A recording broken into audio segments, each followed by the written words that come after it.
loss of biodiversity, degradation of seas and oceans, climate change, pollution, invasive species, emerging diseases.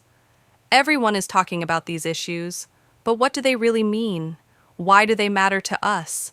And what can we do to make a difference and help protect our planet? These are complex topics that we invite you to explore with us through 18 short learning episodes.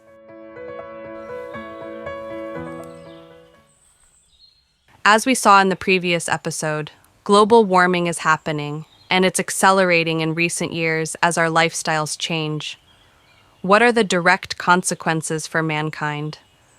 The first consequence is a rise in sea levels due to the melting of ice and the expansion of seawater as it warms.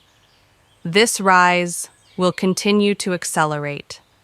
By 2010, sea levels could rise by 3 meters, according to the most pessimistic forecasts.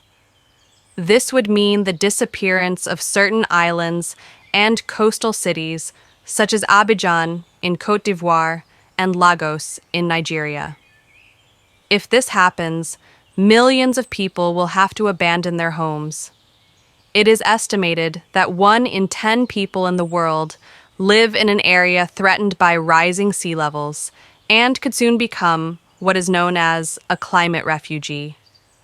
Another consequence of global warming is the acidification of the oceans. We talked about this in episode 5 on marine biodiversity. Conditions for marine life are changing, and a large proportion of biodiversity, particularly coral, is struggling to adapt. As a result of global warming, violent weather phenomena are on the increase. Floods, droughts, hurricanes, typhoons, cyclones, record heat waves, forest fires, but also exceptional snowfalls. When the climate goes haywire, the weather becomes unpredictable. Air quality is also under threat. Air pollution contributes to global warming and vice versa. For example, a car emits not only CO2, but also toxic products such as lead, benzene, and fine particles. When the air heats up, pollutants such as ozone accumulate above cities, and fine particles carried by the winds cover the ice pack, which melts faster. Let's continue our list of the consequences of global warming. Some species of plants and animals, and perhaps humans, will not be able to adapt because they cannot evolve fast enough.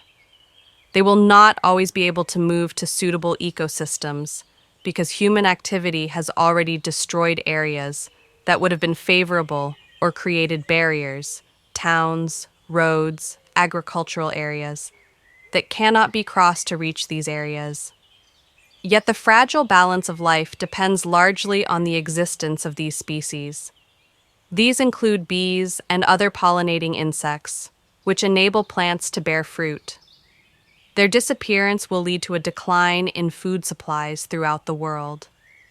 Deforestation is a cause of global warming, as we saw in episode 6, but it is also a consequence. Forests, which are gigantic carbon reservoirs, are threatened by global warming. Trees are finding it very difficult to adapt. They are weakened by storms and periods of drought, making them even more susceptible to fire. According to estimates by the Intergovernmental Panel on Climate Change, IPCC, 30% of all animal and plant species would be threatened with extinction if the climate were to warm by 1.5 to 2.5 degrees. As a result, important functions of forests could disappear, such as protecting the soil against erosion. Desertification is another consequence of global warming. If temperatures rise too much between now and 2050, a significant part of the planet will be transformed into desert. Less farmland, lower production, and therefore higher prices, which could lead to supply problems or even famine, and hence human migration. This will further increase the number of climate refugees as people will have to travel to find food.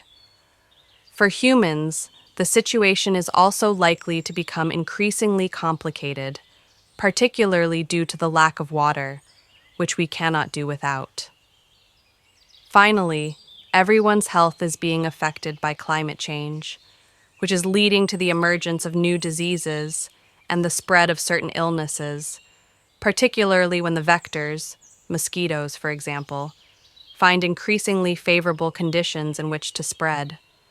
So there is a real urgency to act, and in the next episode, we'll look at how we can take action today to limit global warming. We've reached the end of this episode. Thank you for listening attentively. Visit www.youth-conservation.org to learn more and explore all our resources dedicated to the environment and its protection. See you soon for the next episode.